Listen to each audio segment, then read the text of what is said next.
Hello, I'm the BaldBookGeek, and it's Booktube Making Us Shallow. This is my bed. We're in my bed this morning. I'm filming this on the fly kind of situation, so I'm wearing my pyjamas, and we're in my bed, which is always a nice place to be. But what I'm going to ask you is Booktube making us shallow? I see so many people gush about book covers and the pretty books and buy multiple editions. I wonder sometimes, is it making us shallow? Or someone on Twitter actually tweeted me and said a lot of booktubers view books as items to collect rather than as items to read. So while I'm here editing the video for The Chemist, I took a few minutes, took a break, went on BookTube and watched a couple more videos. And I found one that basically spurred me back to this microphone. It was a video put up by the BaldBookGeek. He's a booktuber that for some reason I'm not actually subscribed to, which I'm going to fix right now. But he brings up an interesting question and then goes on a bit of a discussion about it. And the question is BookTube making us shallow? And of course, he encouraged us to, leave a comment about our thoughts on the matter. But every now and then a discussion comes along where I really don't want to write a novel in the comment feed. So I think my response would be best suited as a video. Here we go. This question, I think, boils down to a bit of a misunderstanding between the idea of a collector versus a reader. Books are written, produced, published, and sold with the intention that you're going to read the content between the covers. The intention behind the production of an item does not necessarily mean that it's the only purpose it's supposed to serve. There's a whole plethora of psychological explanations for why people enjoy collecting things. And books are certainly no different.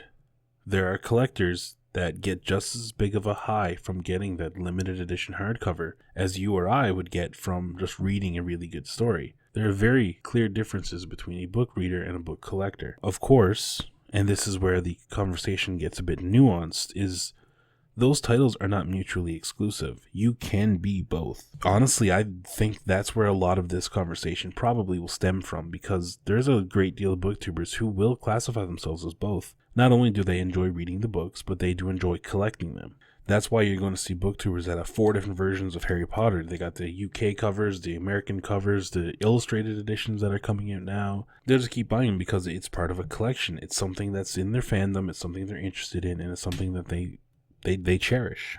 They'll get just as much enjoyment of getting a new edition as they will from actually reading the content. Personally, I collect pop figures. I used to have a huge collection, but then scaled it down. Right now, I generally only go for horror-related pops, Supernatural, and Game of Thrones. But collecting is a strange enigma in and of itself.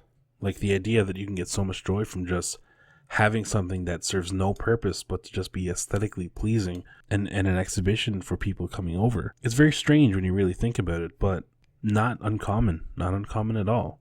The financial aspect that William referred to, it boils down to a collector's mindset. If you really do enjoy something, you find the way to get it. You find the money.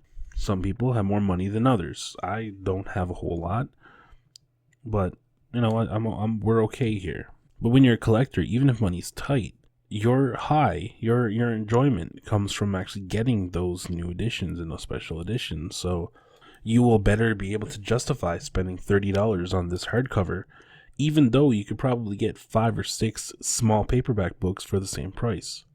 It sounds to me like William would definitely go for the 5 or 6 books instead. But again, that's personal, that's his preference.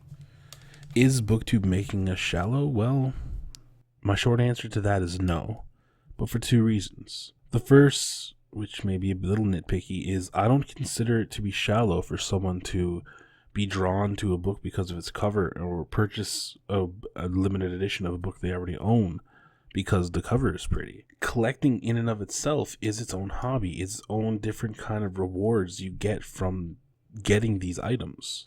Whereas someone like you or I would probably rather just read a great book. There are people who legitimately don't give a shit about the book as long as it looks aesthetically pleasing on their shelf. And that's it. Now, someone who refuses to read a book, who would say they would never give it a chance, even though you tell them it's the best book they'll ever read, strictly because it's got a terrible cover, now that's a little different. That's judging the book by its cover in spite of evidence to the contrary. Because passing over a book because the cover didn't grab you, or picking up a book because the cover did, just means the cover is doing its job. That's the purpose of book covers. It's to try and catch the reader's eye as they're browsing through a shelf and get them to pick up the book and then check out the contents.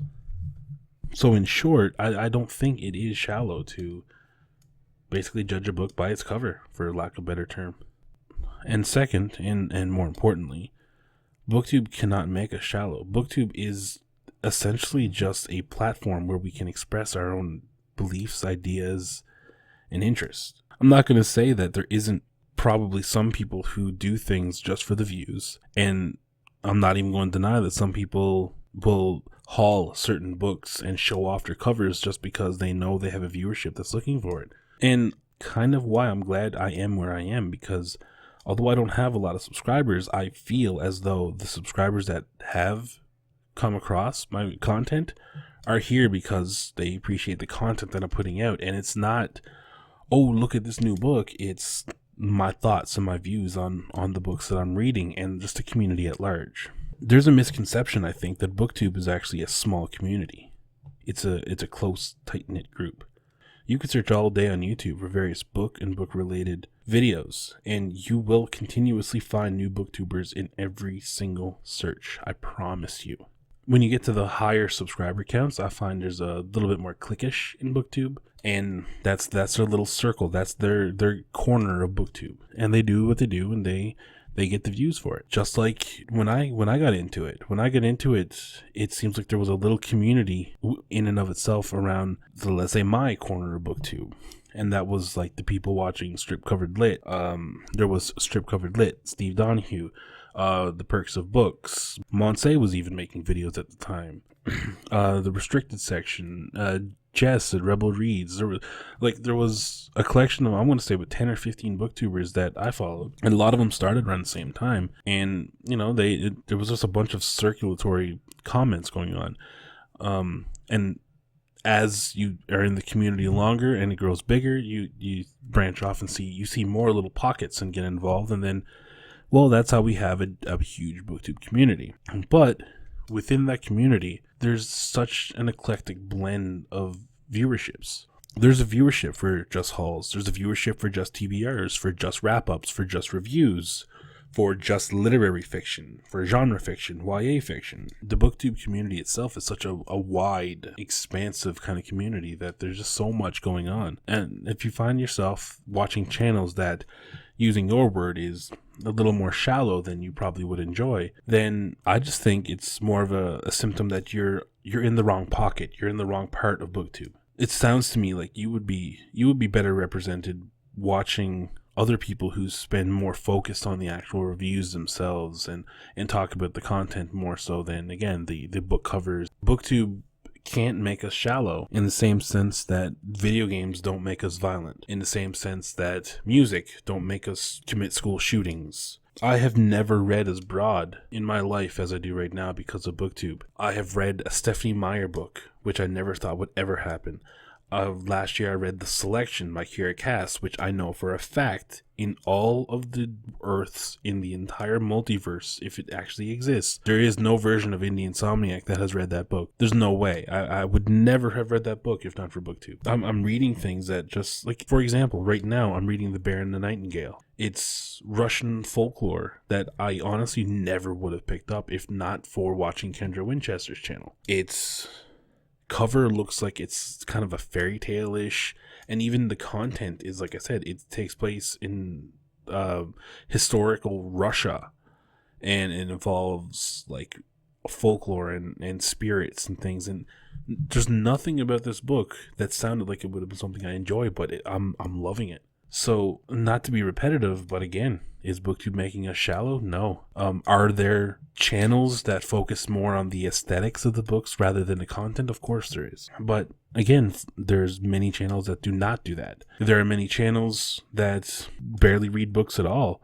they're a booktube channel, but they'd rather do challenges where they got to name off characters and traits and things like this, and some are just strictly Harry Potter channels. So I mean, there's so many different things. I could go on and on with examples of different types of videos and different types of channels you'll find on this in this community. I think the Teal Deer version of this video could simply be summed up by me saying BookTube is far too large, far too varied to be represented in saying that it's making it shallower, because just like a swimming pool, yeah, there is a shallow section, but then there's also a deep end. It's just a matter of which one you're swimming in.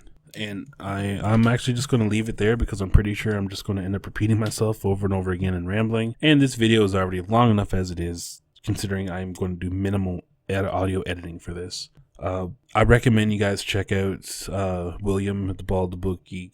I'm curious how you will feel about his discussion. I will say, if you have anything to add, go over and comment on his video. Like I said, that's where the discussion began. This is just my thoughts on it. But yeah, if you have any kind of thoughts, keep the discussion going. I'll link him below. Just go give him a shout. While you're there, check out some more of his videos. It's worth your time. But that's it for me. I gotta go finish this chemist video and hopefully get that up soon. Till then, cheers. So yes, comment. Tell me what you guys think. I want to know. So yeah. So if like and sub. Give this video a thumbs up if you liked it. Get commenting, get talking. Tell me what you guys think, and I will speak to you later.